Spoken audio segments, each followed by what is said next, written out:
Baahubali the conclusion నుంచి బల్లాల దేవ బయటకు వచ్చేశాడు. 3 ఏళ్లుగా ఒకే ప్రాజెక్టులో ఉన్నాడు. పాత్రకు తగ్గట్టు ఒంటికి కసరత్తులు చేసుకుంటూ వెళ్ళాడు. మరో ఏ సినిమాను చేయలేదు. బాహుబలి 2 షూటింగ్ లో కీలకమైన యుద్ధ సన్నివేశాలు పూర్తయ్యాయి. 80% కంప్లీట్ అయింది. ఇక రాణా పాత్రకు ప్యాకప్ చెప్పారట. మిగిలిన 20%లో కూడా పాటలే ఎక్కువగా ఉన్నాయి. చిన్న చిన్న ప్యాచప్ వర్క్స్ మాత్రమే మిగిలున్నాయి. ఈ కొద్ది వర్క్ కోసం రోజు బాహుబలి షూటింగ్ స్పాట్ కు వెళ్లాల్సిన అవసరం లేదు.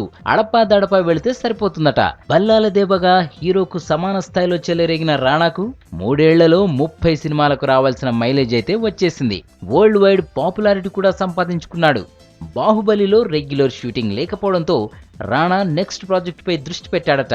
వంశీతో తీయబోయే కథా చర్చల్లో మునిగిపోయాడట. ఆ సినిమా పనులను చక్కబెట్టుకుంటున్నాడట. వంశీతో తీయబోయే సినిమాకు బాహుబలి ఎఫెక్ట్ పడకుండా జాగ్రత్త పడుతున్నాడు.